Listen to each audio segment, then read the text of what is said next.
Mainit ang sikat ng araw sa malawak na bukirin ng San Roque. Maririnig ang ingay ng kuliglig, ang huni ng mga ibon at ang paulit-ulit na hampas ng kalaykay sa lupa. Doon, sa ilalim ng araw, isang mag-amang masigasig na nagtatrabaho. Ang kanilang pawis ay tila ulan na bumabagsak sa tuyong lupa. Ngunit sa kabila ng pagod, may halakak pa ring namumutawi sa kanilang mga labi. Ama, mahaba-haba pa po ang aararuhin natin. Parang ahon-ahon na po ako. Kunti na lang, Jun. Pagkatapos nito, magpapahinga tayo. Matutong tiisin ang hirap, anak. Ang pawis na pinupuhunan natin dito, yan ang bumubuhay sa atin. Si Mang Cardo ay isang simpleng magsasaka. 50 taong gulang na siya. Ngunit ang lakas ay hindi pa rin kumukupas. Ang kanyang anak na si Jun, 16 na taong gulang, ang kanyang katuwang sa bukid. Wala silang marangyang bahay, wala ring mamahaling gamit, pero sagana sila sa pagmamahalan. Ama, minsan ay inggit po ako sa mga kaklase ko. Ang iba, pagod lang sa laro, hindi sa trabaho. Ako, pag uwi ko galing eskwela, kailangan ko pang tumulong dito. Jun, huwag mong ikahiya ang pagiging magsasaka.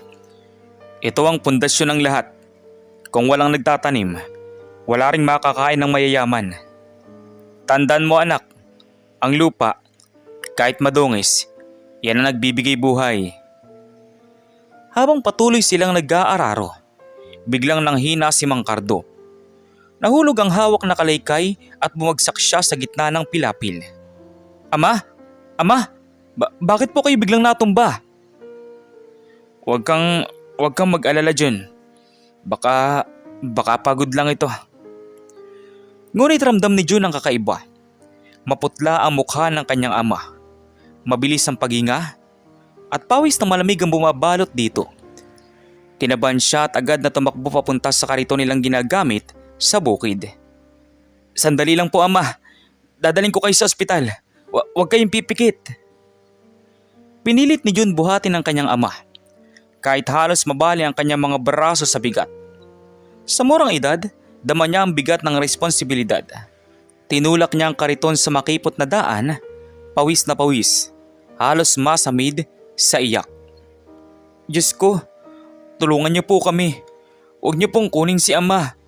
Kailangan ko pa siya. Mabilis ang pintig ng puso ng binatilyo. Habang tinutulak ang kariton, ramdam niya mga matang nakamasid. Mga kapitbahay, kapwa magsasaka. Ang ilan ay tumulong, ang ilan naman ay nagbulungan. Ngunit isa lang ang nasa isip ni Jun. Walang iba kundi ang mailigtas ang buhay ng kanyang ama. Makalipas ang halos kalating oras na biyahe, nakarating si Jun sa pinakamalapit na ospital. Tumigil ang kariton sa tapat ng emergency entrance. Agad siyang nagsisigaw. Tulong! Tulong! May pasyente po! Si ama ko nahihirapang huminga! Lumapit ang isang nurse. Nakataas ang kilay. Wari bang hindi na bago ang ganitong tagpo sa kanya. Tiningnan niya ang mag-ama tsaka napailing. Mag-fill out muna kayo ng form at kailangan niyo magdeposito ng 10,000 bago namin ma-admit. Pero ate, wala kaming ganong kalaking pera. Pakiusap lang po. Iligtas niyo muna si ama. Mamamatay siya kung tatagal pa. Pasensya na iho. Policy ng ospital yan. Kung wala kayong pambayad, hindi namin siya magagalaw. Napaupo si John sa gilid. Nanginginig ang kamay habang hawak ang malamig na braso ng kanyang ama. Ramdam niya ang bilis ng oras. Ngunit tila bingi ang sistemang dapat sana'y nagliligtas ng buhay. Bakit ganito? Bakit pera ang batayan bago tumulong? Hindi ba tungkulin ng ospital na magligtas ng tao? Habang pinipilit ni Jun na magmakaawa, unti-unting nagmulat ng mata si Mang Cardo. Mahina, ngunit ramdam ang bigat ng bawat salita. Jun, huwag kang susuko. Pero kung hindi nila ako tatanggapin, may panahon para malaman nilang katotohanan. Anong ibig mong sabihin, ama? Huwag na po kayo magsalita. Mas importante ang pahinga ninyo. Anak, may lihim akong tinatago sa lahat. Akala nila, isa lang ako magsasaka. Pero hindi nila alam, higit pa riyan ang katotohanan. Nanlamig si Jun sa narinig. Hindi niya mawari kung anong ibig ipaiwatig ng kanyang ama. Ngunit sa oras na iyon, hindi niya kayang alalahanin ng ibang bagay. Isa lang ang malinaw sa kanyang isip, ang maligtas ang buhay ng taong pinakamahalaga sa kanya. At doon nagtapos ang unang kabanata ng kanilang kwento. Isang anak na desperado. Isang ama na may tinatagong lihim at isang ospital na hindi marunong kumilala ng dangal ng mahihirap. Ngunit sa kabila ng lahat, magsisimula pa lamang ang revelasyong magpapayanig sa lahat ng naroon. Umuugong ang paligid ng ospital. Sa labas ng emergency room, naroon si Jun. Halos mawalan ng pag-asa.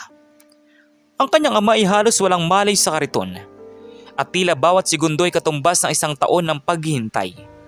Ngunit sa halip na tulong, malamig na mga mata ng mga tauhan ng ospital ang sumalubong sa kanya. Pakiusap po, kahit i-check nyo lang po siya, nahirapan na po siyang huminga. Sinabi ko na iho, walang deposito, walang admission, hindi kami charity. Nanginginig sa galit si Jun. Ang pawis at luha ay magkasamang dumadaloy sa kanyang mga mukha. Hindi na niya alintana ang mga taong nakatingin.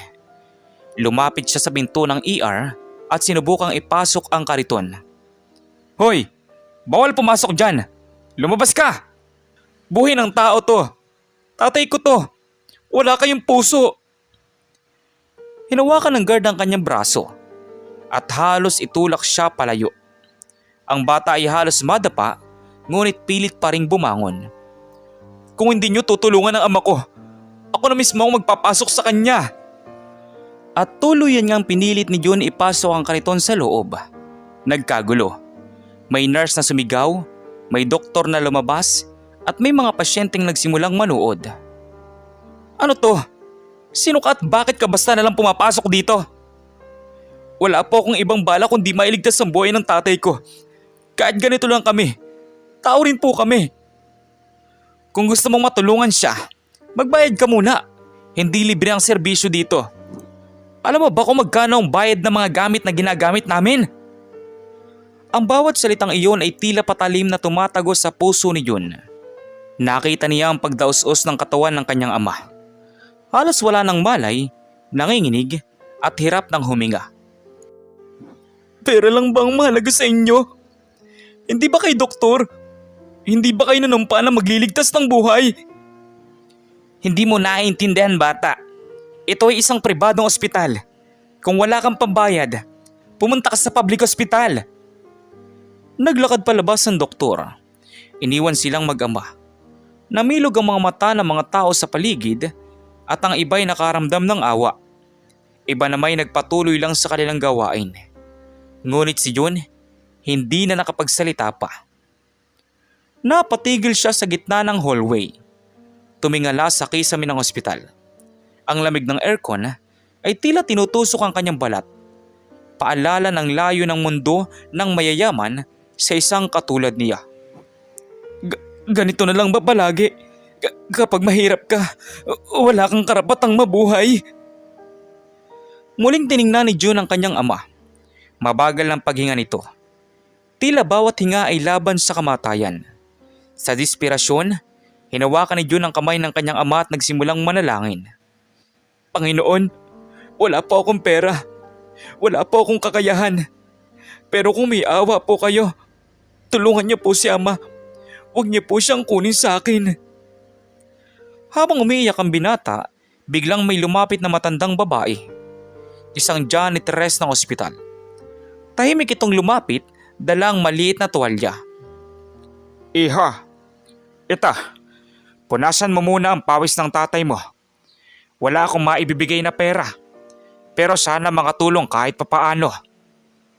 Salamat po, salamat po talaga. Ngumiti ang matanda at tinapik siya sa balikat. Alam mo anak, minsan, hindi pera ang mahalaga sa pagtulong. Tao lang din ang mga mayayaman. Pero kadalasan, Nakakalimot silang maging tao. Makaraan ng ilang minuto, bumalik ang doktor. Kasama niya ang nurse at ang guard. Hawak nito ang clipboard at sa mukha ay halatang may pagkainis. Ano? Ilalabas mo na ba yung tatay mo? O tatawag ako ng pulis? Hindi ka pwedeng manatili dito. Subukan nyo! Subukan yung palabasin kami habang humihinga pa ang tatay ko. Hindi ko kayo patatahimikin! Tumigil ang lahat. Maging ang ibang pasyente ay napalingon. Sa unang pagkakataon, nakita nila ang tapang ng isang anak na mahirap ngunit may puso. Guard, paalisin mo na yan. Pasensya na bata. Trabaho lang. Umalis ka na dito. Hinawakan ng guard si John sa braso. Ngunit sa sandaling iyon, muling nagmulat ng mata si Mang Cardo. Mahina, ngunit mariin ang kanyang tinig. Tama na. Huwag mo nang pagpilitan, anak. Pero ama, mamamatay po kayo kung hindi. Makinig ka. May oras para sa lahat. At darating ang oras na sila ang luluhod sa harap mo. Napatigil ang lahat sa narinig. May bigat sa tinig ni Mang Cardo. Tila ba may alam siyang hindi pa nalalaman ng iba. Ang mga mata ng doktor ay bagyang lumaki. Ngunit agad niyang inalis ang tingin. Hindi ko alam kung anong pinagsasabi mo. Pero kung ayaw niyong umalis, kami na magpapalabas sa inyo. Ngunit bago pa makagalaw ang guard, huminga ng malalim si Mang Cardo at marahang pumikit. Bumigat ang paligid. Ang tunog ng aircon ay tila humina at ang mga tao ay natigilan. Ama! Ama! Gumising po kayo! Dali-daling lumapit ang mga nurse. Biglang nag-iba ang ekspresyon ng doktor. Mula sa kayabangan, naging kaba. ICU! Dalhin sa ICU! Bilisan nyo! At sa unang pagkakataon, gumalaw ang mga kamay na kanina'y walang malasakit. Si Mang Cardo ay dinala sa loob, habang si John ay naiwan sa labas. Nanginginig, basang-basa ng pawis at luha. Salamat, Ama. Salamat at nakinig na rin sila. Pero anong ibig niyong sabihin? Na sila ang lulod sa akin? Bulong niya sa kanyang sarili. Hindi pa alam ni June na ang simpleng salitang iyon ng kanyang ama ay magsisimula ng isang revelasyon. Isang katotohanang magpapayanig hindi lamang sa ospital, kundi sa buong bayan ng San Roque. Mabilis na gumulong ang gulong ng stretcher habang itinatakbo si Mang Cardo sa loob ng ICU. Si June ay nakasunod, nanginginig at halos hindi makalakad sa sobrang kaba. Sa koridor, ramdam niya ang lamig ng ospital at ang panginginig ng kanyang mga tuhod. Dok, iligtas niyo po siya. Gawin niyo po lahat. Pakiusap po. Ginagawa namin ang makakaya namin. Pero sana kanina pa siya na-admit. Kung hindi mo sana pinilit pumasok. Kung tinulungan niyo po kami agad, baka mas maaga siyang nailigtas. Hindi niyo kami pinansin kasi mahirap lang kami. Tumahimik ang doktor. Wala itong naisagot. Sa likod ng salamin ng ICU, makikita si Mang Cardo. Nasa kama, nakakabit sa oxygen. Mahina ang tibok ng puso. Sa gilid naman, abala ang mga nurse at isang matandang doktor na tila nakilala siya. Sandali, siya ba si Cardo Villanueva? Opo sir, magsasaka daw po mula San Roque. Hindi, imposible. Kung siya nga yun, ibig sabihin. Hindi na natapos na matandang doktor ang kanyang sasabihin. Biglang gumalaw ang kamay ni Mang Cardo. Unti-unti niyang iminulat ang mga mata. Marahan, ngunit matatag. John, nasaan ka? Andito po ako. Ligtas na po kayo. Nasa ICU po kayo. Salamat at tinulungan din po nila kayo sa wakas. Hindi sila kusang tumulong anak. Tinulungan nila ako dahil ayaw nilang mapahiya. Lumapit ang doktor na unang tumanggi sa kanila. Halata ang kaba tiyas sa kanyang muka. Sir, pasensya na po. Hindi namin alam. Hindi po namin alam na... Na ano po? Ano pong hindi nyo alam? Jun anak, panahon na siguro para malaman mo ang totoo. Ang ospital na ito, akin. Napatigil si Yun. Parang sumabog sa loob ng ICU mga salitang iyon. Napalunok ang mga nurse. Napayuko ang doktor at natulala ang gwardiya sa labas. Akin po? Ibig niyo sabihin, kayo ang may-ari ng ospital na to? Oo anak, matagal ko nang itinago. Noon, ako ang nagpatayo nito. Pero pinili kong manahimik at bumalik sa bukid. Gusto kong makita kung paano tatratuin ang lipunan ng mga katulad natin, ang mga walang pera. Muling tumulo ang luha ni Jun. Sa isip niya, hindi niya akalain ang ama niyang araw-araw niyang nakikitang nakayakap sa putik ay siyang may-ari pala ng ospital na minsan niyang iniyakan sa labas. Sir, patawarin niyo po kami. Hindi namin alam. Nagkamali po kami, sabi ng doktor. Oo nga po sir. Sir Cardo, pasensya na po. Hindi po namin kayo nakilala. Pasensya na po talaga, sabi naman ng isang nurse. Hindi ko kailangan ng paumanhin ninyo. Ang gusto ko ay makita kung ano lang nangyayari sa ospital na itinayo ko noon para sa mga mahihirap. At sa nakikita ko, naligaw na kayo sa layunin. Tahimik ang lahat. Wala na isa mang makatingin kay Mang Cardo. Maging si Jun ay hindi alam kung ano ang mararamdaman. Galit, hiya, o paghanga. Nung itinatag ko ang ospital na ito, ang una kong bilin sa mga tauhan, walang tatanggihan, may pera man o wala. Pero ngayon, mismong kong pinahamak ninyo dahil wala siyang deposito. Nang marinig iyon, isa-isang yumuko ang mga staff. Ang mga mata ng doktor ay napuno ng luha. Sir, babaguhin po namin ang patakaran. Mangangako po kami sa inyo, sabi ng doktor. Hindi lang pangako ang kailangan ko. Gusto ko ng pagbabago. Dahil kung wala kayong puso, mas mabuting isara ko lang ang ospital na ito. Tumalikod si Mang Cardo at tiningnan ng anak. Sa mga mata ni Jun ay naroon ang paghanga at pagmamahal. Hindi na niya tiningnan ang ospital bilang lugar ng karangyaan, kundi bilang simbolo ng kabutihang dapat bumalik sa mga tao. Ama, bakit hindi niyo po sinabi noon pa? Bakit niyo po tiniis na magtrabaho tayo sa bukid? Dahil gusto kong maranasan mo ang tunay na buhay anak. Ayokong lumaki kang nakasandal sa yaman. Gusto kong malaman mo kung gaano kahirap ang magutom para maramdaman mo rin kung gaano kasarap tumulong sa iba. Humigpit ang yakap ni Jun sa kanyang ama. Sa sandaling iyon, parang nawala ang lahat ng pait at pagod. Ang mga nurse at doktor ay tahimik na nakamasid. Ang ilan ay napaluwa sa eksenang kanilang nasaksihan. Sir, gusto ko lang sabihin, mula ngayon, hindi na kami tatanggi sa mahirap. Pangako ko po yan. Sana nga. Tandaan nyo, hindi pera ang tunay na puhunan ng isang ospital, kundi malasakit. At sa unang pagkakataon, matapos ang mahabang panahon, muling nakangiti si Mang Cardo. Ang kanyang kahinaan ay tila napalitan ng lakas. Alam niyang natagpuan na niya ang layuning matagal nang nawawala sa lugar na siya mismo ang nagtayo. Salamat Ama, hindi lang pala kayo isang magsasaka. Kayo palang magsasakang nagtanim ng kabutihan. At doon nagtapos ang revelasyon. Ang mag-amang pinagtawanan at tinanggihan, ngayoy tinitingala ng lahat. Ngunit higit sa lahat, nagsimula ng magbagong ospital. Mula sa pader ng kayabangan, naging tahanan ng malasakit.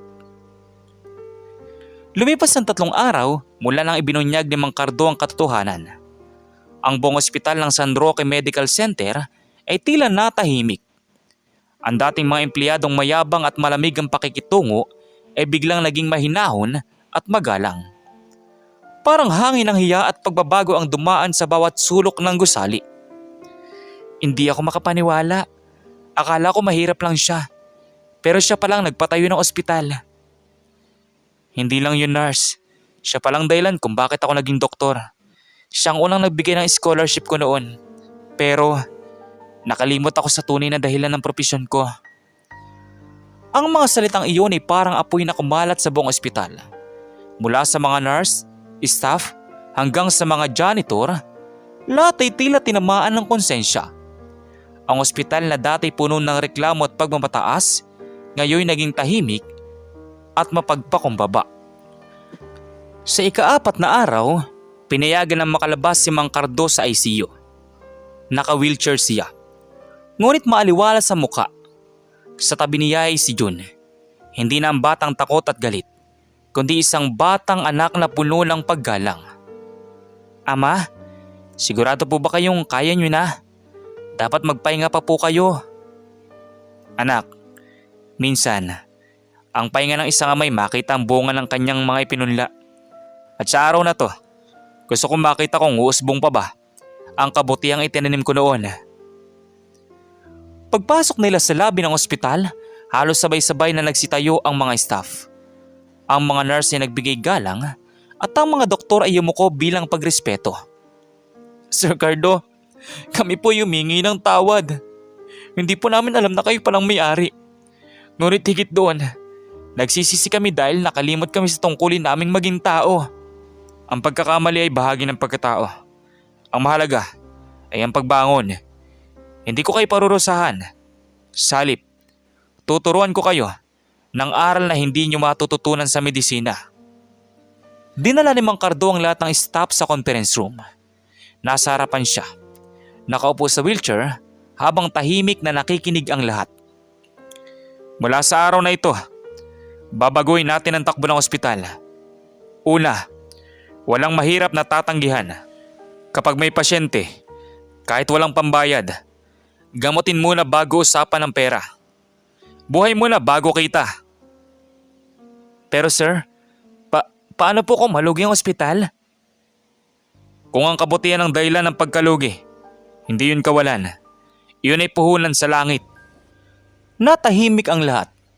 Ang simpleng magsasaka na dati tinanggihan nila ay ngayon nagtuturo ng aral na hindi kayang ituro ng libro. Pangalawa, ang bawat staff ay dapat makapiling ang mga pasyente, hindi lang bilang manggagamot, kundi bilang tao. Makinig kayo sa kwento nila. Maramdaman niyo ang takot at pag-asa nila. Hindi lahat ng sugat nakikita sa katawan. Isang nurse ang napaluha. Ang ilan ay nagpalakpakan. Ang iba na may yumuko sa iya. Ngunit sa loob ng conference room, ramdam ang pagbabago. Hindi lang sa mga salita, kundi sa puso ng bawat isa. Kinabukasan, nagulat ang lahat nang dumating ang grupo ng mga magsasaka mula sa San Roque. Dala nila ang mga gulay, prutas at mga bulaklak bilang pasasalamat kay Mang Cardo. Sir Cardo, maraming salamat po. Dati, pag nagkakasakit kami, tinatanggihan kami rito. Pero ngayon, tinatanggap na agad kahit wala kaming pambayad. Tama po. Salamat po sa pagtindig para sa amin. Hindi lang po kayo magsasaka. Kayo po ang tunay naming bayani. Hindi napigilan ni June ang mapangiti. Sa unang pagkakataon, nakita niya kung paanong ang kababaang loob ng kanyang ama ay nagbunga ng pag-asa para sa marami. Ama, dati galit ako sa pagiging magsasaka natin. Pero ngayon, proud po ako. Dahil kayo palang magsasakang nagtanim hindi lang ng palay, kundi ng kabutihan. Anak, tandaan mo to. Mas masarap ang bunga ng pagtatanim kung ang itinanim mo ay pagmamahal. Ilang linggo ang lumipas. Muling lumapit ang doktor na unang tumanggi kay Mang Cardo. Nakayuko ito. Hawak ang sobre ng resignation letter.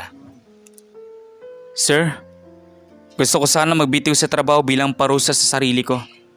Hindi ko kayang harapin ang mga pasyente, knowing na minsan tinanggihan ko ang isa. Hindi mo kailangan magbitiw, Dok. Ang tunay na parusa ay hindi pagkawala ng trabaho, kundi ang hamon na bumawi. Manatili ka at ipakita mong kaya mo maging tunay na manggagamot. Napayuko ang doktor at napaluha. Salip na galit, kabutihan ang pinakita sa kanya. Salip na hatol, pag-asa pa ang ibinigay. Lumipas ang mga araw at unti-unting nagbago ang San Roque Medical Center. Sa lobby, may karatulang nakapaskil na may nakasulat. Walang mahirap na tatanggihan. Buhay muna bago kita. Ang dating ospital ng kayabangan ngayon naging simbolo ng malasakit. Sa bawat sulok, maririnig ang tawa ng mga pasyente. At sa bawat silid, makikita ang ngiti ng mga nurse at doktor na natutong magpakatao. Ama, salamat po. Dahil sa inyo, natutunan ko ng tunay na yaman ay hindi nasusukat sa dami ng pera, kundi sa dami ng taong natutulungan.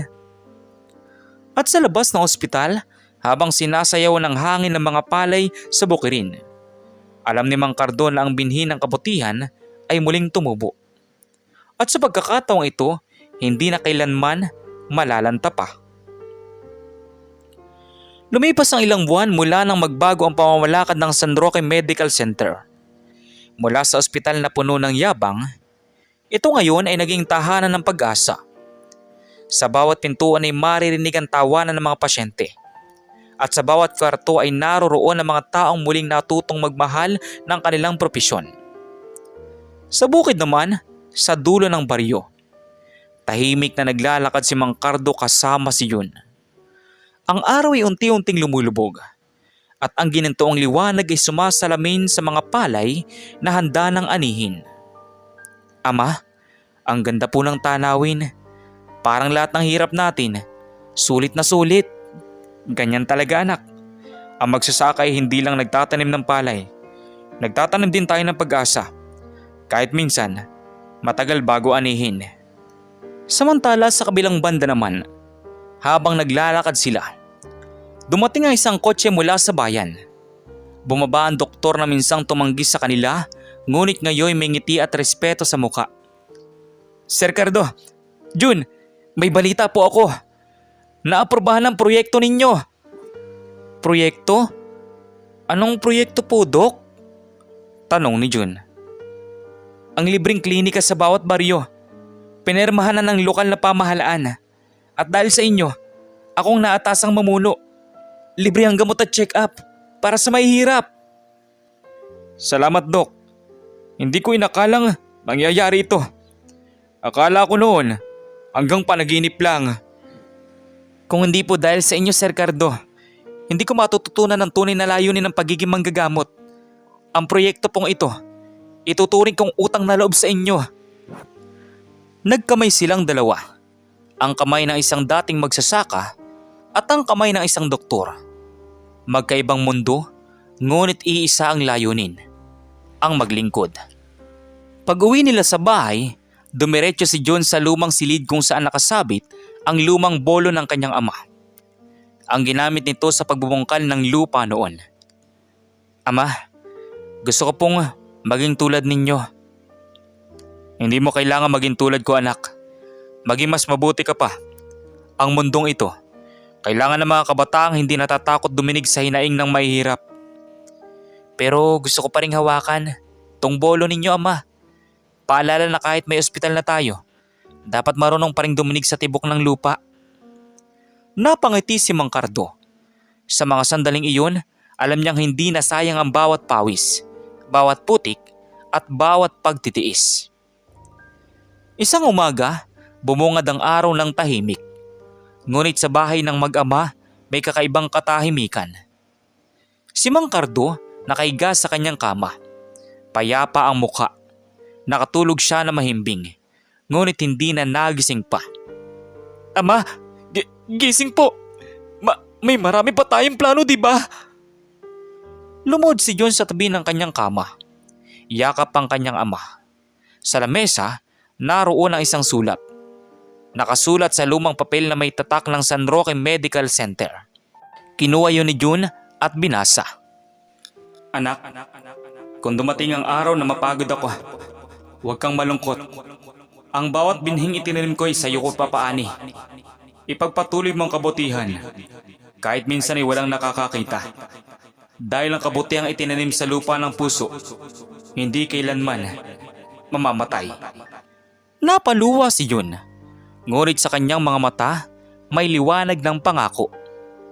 Makaraan ng isang taon, ginanap ang pagbubukas ng Cardo Santos Memorial Hospital. Isang ospital sa bukid, itinayo para sa mga magsasaka at mahihirap na pamilya. Sa harapan nito, nakatayo si Jun. Suot ang simpleng barong. Hawak ang lumang bolo ng kanyang ama. Ang ospital na ito ay alay ko sa lahat ng magsasakang gaya ng aking ama. Dito, walang mahirap na tatanggihan. Dito, bawat pasyente ay tuturing na pamilya.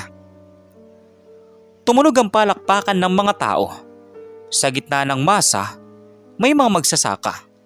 May mga doktor, may mga batang nakangiti. Lahat ay nagkakaisa. Jun, alam mo ba? Dahil sa proyekto ninyo, nabawasan ang bilang ng mga namamatay sa baryo. Hindi lang tayo nanggagamot, kundi nagbigay ng pag-asa sa bawat isa. Yan ang tunay na yaman, Dok. Kapag may naisalbang buhay, kahit isa lang, nakangating sabi ni Jun. Sa likod ng ospital, sa tabi ng malawak na bukirin, may maliit na ribulto ni Mang Cardo. May hawak na palay at nakangiting parang buhay. Sa paanan nito ay may nakasulat. Ang tunay na yaman ay hindi nakikita sa bulsa, kundi sa pusong marunong magbigay. Habang lumilipad ang mga ibon sa kalangitan, tila dala nila ang diwa ng isang magsasakang nag-alay ng buhay para sa iba. At sa bawat bagong binhing itinatanim ng mga magsasaka sa luma ng San Roque, sumisibol muli ang kwento ni Mang Cardo. Isang paalala na sa bawat pawis at putik, laging may ani ng kabutihan. Kayo, ano pong masasabi niyo sa kwento natin ngayong araw? At kung anong mga aral po ang mga natutunan ninyo? Maaari niyo po bang ikomento doon sa baba doon sa comment section para muli ko pong mabasa? So once again, inuulit ko pong muli. Ako po si Tamoxki TV. Kita-kita po tayong muli sa mga susunod pa nating maraming mga video. Thank you and God bless you all. Peace out.